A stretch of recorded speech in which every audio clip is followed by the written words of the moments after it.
Hi అండి, అందరికీ welcome back to our channel. ఎలా ఉన్నారండి? అందరూ బాగున్నారా? నేనైతే చాలా బాగున్నాను. ఇంకా ఈరోజు వీడియోలో మీకు ఏం చూపిస్తున్నానంటే ఎగ్జిబిషన్కి వెళ్ళినామండి. ఎప్పుడు భోగి ముందు రోజు అయితే ఎగ్జిబిషన్కి అయితే వెళ్ళినాము. అంత ముందు రోజే అనుకున్నాము పిల్లల్ని తీసుకొని బయటకు వెళ్ళినప్పుడు వాళ్ళు అక్కడ రంగులరాట్నం ఉంటుంది కదా, రోడ్ నుంచి పోయేటప్పుడు రంగులరాట్నం కనబడితే పిల్లలు తీసుకెళ్ళండి అని. కొంచెం మా చిన్నోడైతే ఎక్కువ ఏడుస్తాడు. పెద్దవాడు ఏంటంటే ప్లాను, చిన్నోడు ఎట్లా ఏడిసి గెలుస్తాడు కదా, ఇంకా నేనెందుకు అడగడం అని చెప్పి వాడు చిన్నోడు ఏదంటే అది చిన్నతో అడిగిపిస్తాడు ఏదైనా. అట్లా చిన్నోడు ఏడిస్తే సరేలేరా చూద్దామని అనుకున్నాం ఆ రోజు. ఇంకా మార్నింగ్ అయితే మళ్ళీ పిల్లలు స్కూల్కి వెళ్ళారు. భోగి ముందు రోజు పిల్లలు స్కూల్కి వెళ్ళి వచ్చే వరకు అయితే ఇంకా డిసైడ్ అయిపోయినాము తీసుకెళ్దామని చెప్పి పిల్లల్ని అయితే తీసుకెళ్ళినాము. ఎందుకో చిన్నపిల్లలకి ఎగ్జిబిషన్ అంటే చాలా ఇష్టం అండి. మా చిన్నప్పుడైతే అసలు ఎగ్జిబిషన్ అనేది లేదు, సర్కస్ అనేది ఉండేది. అది కూడా స్కూల్ తరపున తీసుకెళ్ళేవాళ్ళు పిల్లల్ని. సండే కానీ హాలిడేస్ ఉన్నప్పుడు కానీ అట్లా బయటికి అట్లా తీసుకెళ్ళాలంటే సర్కస్ ఉండేది మా ఇంటి దగ్గర, అంటే గ్రౌండ్లో పెట్టేవాళ్ళు. అట్లా అది కూడా సర్కస్ టికెట్ 20 రూపీస్ 25 రూపీస్ అట్లా అంతే మాత్రం ఉండేది. ఇంకా దానికైతే వెళ్ళే వాళ్ళము. అంతేగాని ఎగ్జిబిషన్ అయితే నేనైతే ఈ మధ్యనే చూస్తున్నా, అంటే నా పిల్లలు పుట్టినప్పటి నుంచి చూస్తున్నాను నేను. అంతకుముందు అయితే నేను ఎప్పుడు వెళ్ళలేదు. ఇంకా పిల్లల్ని అయితే ఎగ్జిబిషన్కి దగ్గర ఒక 5-6 టైమ్స్ అయితే తీసుకెళ్ళాము వాళ్ళు పుట్టినప్పటి నుంచి. ఎక్కువ అయితే తీసుకెళ్ళామండి, అంటే ఈ మధ్య మేము ఇంట్లోకి వచ్చినప్పటి నుంచి అయితే ఒక 2 టైమ్స్ వెళ్ళినాం అంతే. మాకు ఎగ్జిబిషను 6 మంత్స్కి ఒకసారి లేకపోతే 1 ఇయర్కి ఒకసారి అట్లా వస్తుంది. ఒక్కొక్కసారి దసరా టైంలో వస్తుంది, ఒక్కొక్కసారి సంక్రాంతి టైంలో వస్తుంది. ఇది పోయినసారి అయితే వెళ్ళలేదు, అంతకుముందుసారి పోలేదు. అంటే 3 టైమ్స్ అయితే వెళ్ళలేదు మేము ఇక్కడికి వచ్చినప్పటి నుంచి. ఇంకా బాగా రోజులు అవుతుంది కదా, పిల్లలు కూడా బాగా మిస్ అవుతున్నారని చెప్పి అయితే తీసుకెళ్ళినాము.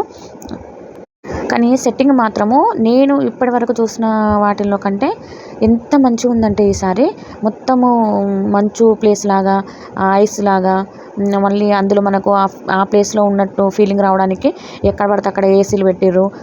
చూడండి ఇట్లా ఇళ్ళ పైన అది దూది అంతా సెట్ చేసి అది ఒక మంచులాగా క్రియేట్ చేసిర్రు, చాలా బాగుంది. ఇంకా ఇక్కడ చూడండి యాపిల్స్ ఉన్నాయి, అంటే చెట్టు కింద యాపిల్స్ పడిపోయినట్టు. మనకు చల్లని ప్రదేశాలలోనే కదా ఆపిల్స్ ఎక్కువ పెరుగుతాయి. అట్లా మంచి క్రియేటివ్ అయితే మంచిగా చేసారు, నాకైతే చాలా బాగా నచ్చింది. ఇంకా తర్వాత ఈసారి స్పెషల్ ఏంటిదంటే ఇందులో జలకన్య అని చెప్పి ఒక పెద్ద టబ్లా, గ్లాస్ టబ్ లాంటిది తీసుకొని అందులో వాటర్ నింపేసి జలకన్య లాగా అయితే అందులో అటు ఇటు తిరుగుతున్నారండి. ఇక్కడ పెద్ద షాక్ ఏంటంటే మేము ఇప్పుడు దూరం నుంచి చూసినప్పుడు అరే భలే ఉంది మంచిగా ఉందిలే అని అనుకున్నాము. కానీ దగ్గర పోయినాక పెద్ద షాక్ ఏంటంటే అక్కడ జలకన్య కాదు, అది జలకన్యుడు. అంటే అబ్బాయి, పాప అబ్బాయికి అట్లా అమ్మాయిలాగా జుట్టు పెట్టేసి, మనకు జలకన్య అంటే అందరు ఇంట్రెస్ట్గా చూస్తారు, అమ్మాయిలు అయితే అట్లా స్విమ్మింగ్ చేస్తే ఇంట్రెస్ట్గా చూస్తారు అని చెప్పి జలకన్యని పెట్టారు. కానీ అందులో మాత్రము అబ్బాయిలే మనకు డ్రెస్సింగ్ వేసుకొని అటు ఇటు ఈదుతున్నారు అన్నమాట, జలకన్యలాగా చేస్తున్నారు. ఇంకా దూరం నుంచి అయితే తీస్తున్నాము, కానీ దగ్గర నుంచి కూడా ఉంటే బాగుంటుందని చెప్పి మళ్ళీ దగ్గరికి మా సార్ని రిక్వెస్ట్ చేసిన, అప్పుడు పోయి దగ్గర నుంచి తీయవా అని అడిగితే ఇంకా అక్కడికి వెళ్ళి అయితే తీసిండు. ఆ క్లిప్ అయితే నెక్స్ట్ వస్తుంది. ఇదైతే బాగుండే, పాపం వాళ్ళని చూస్తే బాధ వేసిందండి. పాపం డబ్బుల కోసము అట్లా ఇబ్బంది పడితే కష్టమే. అది ఎంత లేదు, ఆ స్విమ్మింగ్ పూల్ లాగా అది కొంచెమే ఉందండి. ఇంకొక మనిషి అయితే అందులో తిరగరాదు, ఒక్క మనిషికి మాత్రమే తిరగచ్చు. చూడండి అతను ఎట్లా విన్యాసాలు చేస్తున్నా అందులో అంతసేపు. చూడండి నాకు కూడా చాలా బాగా నచ్చింది. కానీ మేమైతే షాక్ అయిపోయాం, దూరం నుంచి చూసినప్పుడు అమ్మాయిలే అనుకున్నాము. ఇంకా దగ్గర నుంచి చూసిన తర్వాత అర్థమైంది వాళ్ళ అబ్బాయిలే అని. ఇందులో చూడండి ఎంత మంచిగా పల్టీ కొడతారో. మా పిల్లలకైతే జలకన్య అన్నారు. మా చిన్నోడిగా నీ మమ్మీ అది అమ్మాయి కాదు అబ్బాయి అప్పుడు మనకు అర్థమైంది ఇదంతా ఫేక్ అని చెప్పి. కానీ వాళ్ళకు కూడా కష్టమేనండి, అట్లా వాటర్లో అంతసేపు ఉండి ఎంటర్టైన్మెంట్, వచ్చిన వాళ్ళందరినీ ఎంటర్టైన్మెంట్ చేయడం కూడా కష్టమే కదా. మంచిగా అనిపించింది, చూడొచ్చు. ఇంకా తర్వాత అక్కడి నుంచి అయితే వెళ్ళి మేమైతే మొత్తం షాపింగ్ అంతా చూసాము. నేను ఎక్కువ ఎగ్జిబిషన్లో ఏ వస్తువులు తీసుకోనండి, ఎందుకంటే అవి ఓన్లీ యూజ్ అండ్ త్రో మాత్రమే. మనము తీసుకున్నాక ఒక 1-2 డేస్ వరకు పాడైపోతాయి, అసలు తీసుకోవాల్సిన పని లేదు కూడా. ఎప్పుడు కూడా తీసుకోము, ఎప్పుడో చిన్నప్పుడు పిల్లలకి బాల్స్ అలాంటివి మాత్రమే కొనేవాళ్ళము. ఇంకా వాళ్ళకు కూడా అర్థమైపోయింది అవి ఎక్కువ రోజులు ఉండవని చెప్పి వాళ్ళు ఎక్కువ కూడా అడగరు మా పిల్లలు. ఒకవేళ తినేటి ఏమన్నా ఉంటే పానీపూరి కానీ, పావు బాజీ, అట్లా మిర్చి, పెద్ద పాపడా ఉంటుంది ఎగ్జిబిషన్లో ఖచ్చితంగా, అలాంటివి మాత్రం తీసుకున్నాము. ఇంకా పిల్లలైతే అది ఎక్కుతాం ఇది ఎక్కుతామని ఏది ఎక్కాలో వాళ్ళకి అర్థమవుతలేదు, ఇది ఎక్కాలా అది ఎక్కాలని ప్రతిసారి ఏదో ఒకటి ఎక్కుతూనే ఉంటారు. ఒక 4-5 ఎక్కితేనే వాళ్ళకి మనశ్శాంతిగా ఉంటుంది. ఇంకా ఇంకో విషయం ఏంటంటే మా చిన్నోనికి ఎగ్జిబిషన్ పోయేటప్పుడు హ్యాపీగా పోతాడు, వచ్చేటప్పుడు వాడు ఏ రోజు నుంచి అయితే ఎగ్జిబిషన్కి పోవడం మొదలుపెట్టిండో అప్పటి నుంచి ఇప్పుడు ఒక 5 సార్లనో 6 సార్లనో వేయండి కానీ ప్రతిసారి వచ్చేటప్పుడు ఏడుస్తాడండి. నాకు ఈసారి కూడా ప్రామిస్ చేసి వచ్చిండు వచ్చేటప్పుడు ఏడవనని చెప్పి, కానీ ఖచ్చితంగా ఏడ్చిండు. ఇదైతే చూడండి, ఇందులో మా పిల్లలు కూడా ఎక్కి కూర్చున్నారు, మా హస్బెండ్ ఎక్కి కూర్చున్నాడు. వద్దంటే ఎక్కిరండి. అసలు నాకైతే ఫుల్ భయం వేసింది. అది తిరుగుతున్నంతసేపు అది మామూలుగా తిరగలేదండి.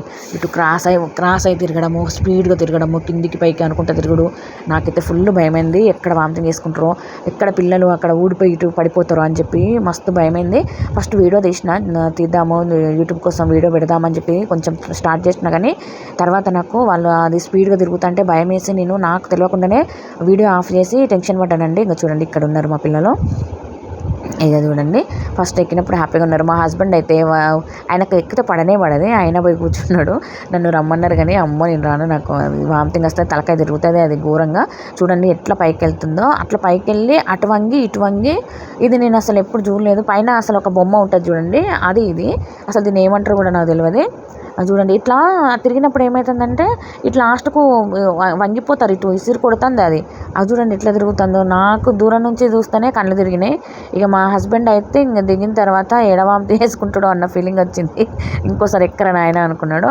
కానీ పిల్లలు మాత్రం మస్తు ఎంజాయ్ చేసిండండి. అది ఎక్కి దిగిన వెంటనే ఇది ఎక్కిరండి. నాకైతే అమ్మ వాళ్ళకి ఎట్లా ఇష్టంగా ఉన్నది, కళ్ళు తిరగకుండా ఎట్లా ఉన్నది.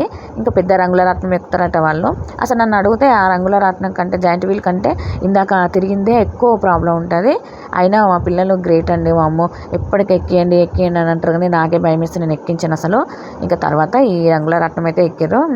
ఎక్కి ఒక 2 minutes 3 minutes అట్లా తిరిగిన తర్వాత ఇది ఇంకా అదే బెటర్ మమ్మీ, ఇది స్లోగా తిరుగుతుంది అని అన్నారు. కానీ అది అవసరమా పిల్లల్ని అసలు అట్లాంటి ఎక్కించేద్దని మా హస్బెండ్కి ఎంత చెప్పినా అసలు తీసుకుపోయిండు. అంటే అంతలా ఉంటుందని అనుకోలేదు పాపం. ఆయన ఎక్కించిండు. ఒకసారి అయితే ఎక్స్పీరియన్స్ అయింది, ఇంకోసారి ఎక్కకుండా ఇంకా నన్ను అడిగారండి. అమ్మో నా వల్ల కాదు నేను రానని చెప్పేసిన. నాకు మామూలుగా ఆ హంసలాగా ఉంటుంది చూడండి, దాంట్లో ఎక్కుతేనే నా కళ్ళు తిరుగుతాయి. ఇంకా నేను ఇంత పెద్ద అయితే చూసి ఆనందిస్తానండి, నేను ప్రతిదీ చూసి ఆనందిస్తా కానీ ఎక్కడం అయితే నా వల్ల కాదు. ఇది అండి వీడియో. నచ్చితే ఒక చిన్న లైక్ చేయండి. ఇలాంటి మరిన్ని వీడియోస్ కోసం ఛానల్ని సబ్స్క్రైబ్ చేసుకోండి. ఇంకో విషయం ఏంటంటే ఇంకా ఛానల్లో అయితే రోజు ఒక ముగ్గు అలాగే ఒక వ్లాగ్ అయితే వస్తుంది. నచ్చితే మాత్రం ఖచ్చితంగా ఛానల్ని ఫాలో అవ్వండి.